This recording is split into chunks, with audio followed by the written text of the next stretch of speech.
What did your school waste money on that nobody liked? Ooh, yes, I'm prepared for this answer. My school's mascot was a knight, and it was rumored that the school had the choice of installing a pool at the high school, or to commission a large, think like 25 feet long metal sculpture of a knight on a horse, and to hang it from the ceiling in the back hallway. They opted for the horse. A memorial tree was planted for a girl who was killed right before graduation by her family and friends. The school allowed it, and there was a beautiful Japanese maple tree there for like 10 years. Apparently they just cut it down and had no reason why. Family is pissed. Alumni are pissed. Damn it, we go.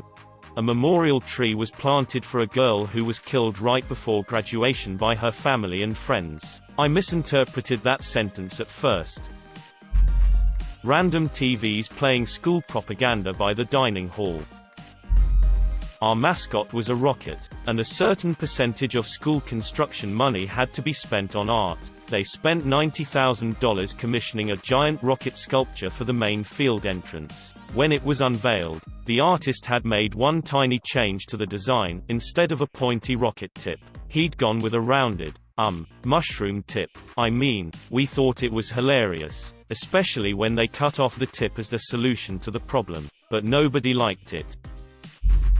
TVs. Like just random TVs in the hallway that showed slideshows and shit. Tens of thousands of dollars when we could have just put up bulletin boards.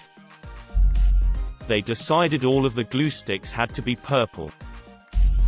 My high school wasted a ton of money buying 2 golf carts. Their reasoning was it allowed staff to get to any dangerous scenes faster. Except we never had any accidents, and they were mostly used for joy rides by the hall monitors. My first high school wasted money on a war. Maybe I should explain. The school where I spent my freshman and sophomore years had 2 parking lots, one of which was reserved for faculty and guests. The second one, the place where students could park their cars, was near the back of the campus. And although it was larger and arguably more convenient for many reasons, it became the site of a long-running battle. See, on one fateful Monday morning, people arrived to discover that dozens of speed bumps had been attached to the asphalt. That probably would have been fine, except for the fact that the mounds in question were much taller than the standard sort, to the point where even the slowest moving vehicle would end up scraping against them. Complaints from both students and parents were quickly filed with the administration, but the official response was that nothing would be done. Something was done anyway, though. Nobody ever found out who had been responsible. But a few days later, word started to spread that the speed bumps had been removed. As it turned out, someone, or more likely, a group of someones, had ventured out in the middle of the night, hacked the offending humps from the parking lot, and returned the space to its original state. Needless to say, this didn't sit well with the people in charge of the school, and they wasted no time in taking action, by which I mean that they paid to have new obstacles which were still too tall installed. Another removal happened after that. Another reconstruction followed, along with the hiring of a dedicated security guard. To the best of my knowledge, that was when the war finally ended. The ceasefire may have come about because the latest speed bumps were finally short enough to actually get over, but my guess is that the vigilante vandals just gave up. Either way, I'm fairly sure that I wound up experiencing the one moment in history that saw someone being hired for the express purpose of protecting speed bumps. Murals in the bathrooms that replaced the mirrors. You sure they replaced them and didn't just put a mural on the wall opposite? My high school purchased a vending machine that only contained Swerve. What is Swerve, you ask? Carbonated milk. When 65 TVs were like $4,000 a pop, they set about 8 of them around campus that just displayed the time. $4,000 clocks. Not to mention whatever they used as a video source to send to the display. I'm a teacher. My first year, the school leader bought a ping-pong table for the lounge in an attempt to make school more fun and relaxing. It simply became a surface to put copies on. New TVs in the cafeteria that just show the morning announcements. My school buys so much useless things. Or at least when I went to, they dump all their money on the football team. Obviously the football team doesn't really care, but other people did. One thing that everyone has a common hatred for that the school bought, even the football team, is the inflatable the school got. From what I heard it costed about $4,000. It's this big ass inflatable that people could walk through. The inflatable has the school's mascot on it and it's just plain weird. There were so many ways the school could have spent that money on, but they choose to spend it on stupid inflatable that is only used like 3 times a year. The large schoolyard at my school had a set of planters in the center. They were basically 4 triangles made of brick that pointed in at each other and created an X-shaped walkways between. The outside sides had a bench each attached. People would sit and chat to each other on the benches, teachers and students alike. There was very little litter or vandalism. The plants were kinda pretty insofar as any secondary schooler would care to notice. One year a duck made her nest in one of the planters, and apart from a few "oh hey a duck nest" comments it was left alone. Then for some reason the school decided to rip the planters out. Took them 2/3 of the school year to do it and blocked off the X walkway so everyone had to crush by on the outside lanes between classes. Everyone was super curious as to what the planters would be replaced by. Turns out, nothing. They simply bricked over the holes left by the planters and left it as a huge empty space. We didn't even get new benches, so no one had anywhere to sit during break. People started to miss the plants since the lack of color left the whole area kinda bland. We also kept to the old X walkway since stepping over the former planters felt weird. They spent money to deprive students of something nice. Some of my classmates won a bunch of money for our school. Our school was one of the lowest funded schools in the district. The district took the money and spent it on another school. They bought a bunch of laptops for a magnet program. They were the worst laptops. My friend also didn't help by adjusting the battery settings to read critical at 98% and shut down.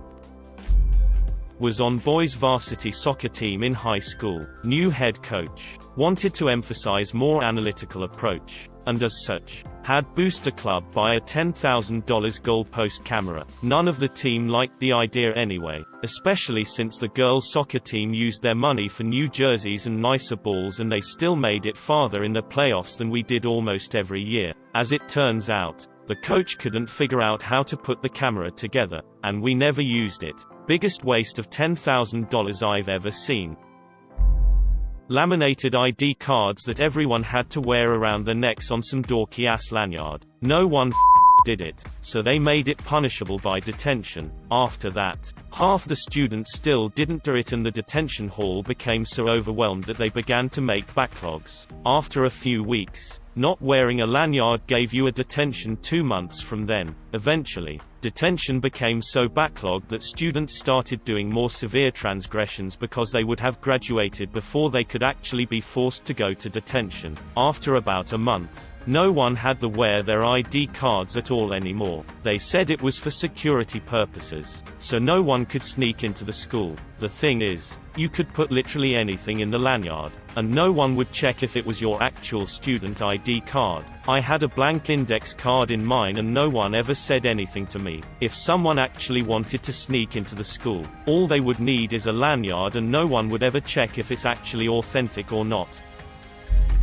i7 workstation laptops with Quadro GPUs, easily $2,500 plus each for an elementary K-6 school. Those machines were designed for CAD work and media production, but were instead solely used for web browsing and Microsoft Word. I don't have any idea why they bought them.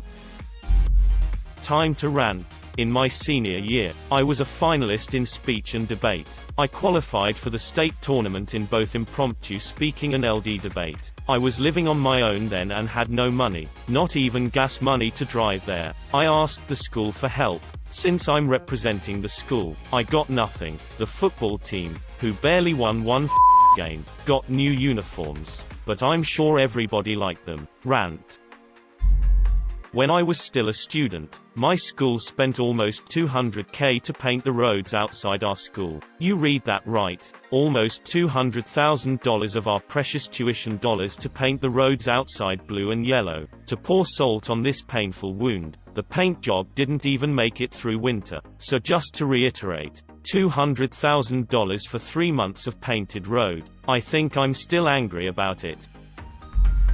Name tags. Shortly after Columbine and all those other shootings peaked in frequency, it was supposed to keep outsiders from getting in the school unnoticed and shooting everyone, but at the time people doing the shootings were always students, so we joked they were bulletproof. Trash cans with the school logo on them and banners. They tried hyping us up about new trash cans on the morning show. My son's current school sent out an email to parents announcing that they'd like to add voice projection to every class. He's in first grade and there's 20 kids in his class. Totally unnecessary. They had a demo session and it sounded horrible. This isn't common knowledge, so I was really the only one incensed by it. But I worked for Cisco Foods as a baker at university, and the upper echelons of the administration had hired their own personal pastry chef to make these extravagant desserts for their meetings. The pastry chef was legit. She made absolutely amazing desserts of a wide variety every day, loaded them onto a cart, and with her baker's outfit and hat on would wheel it up to their daily administration meetings. Her salary was paid for by the students of the school, so that the administrators could dine on first-class pastries and desserts made from scratch each day. She was really good at her job and actually helped me improve in the bakery. But I was so mad her job even existed simply to provide pastries to people who just sat around and decided how the school's money was spent. I obviously didn't make a stink about it to anyone because she was my friend and I wouldn't ever dream of putting her employment at risk. But I couldn't help feeling like her entire career was to make fat cats fatter, and it just boiled my blood. 2012 Chromebooks that die in like 30 minutes. It's a tragedy when schools try to get tech for their students and basically buy junk because they have no idea what they're doing, and the next time someone brings up doing it right, they just point to it failing last time. A 3D printer that the teachers won't learn how to use, so now nobody is allowed to use it. iPads for the kindergarten. They were intended to have educational apps on them that kids could play on at indoor recess. Believe it or not, most kindergarteners would rather play on the swings or play with dolls than learn to write their name on an app. No one used them. No one liked them, and they all broke within 2 months. My college bought a small restaurant out for $1 million to build $1 million brick gate that doesn't close.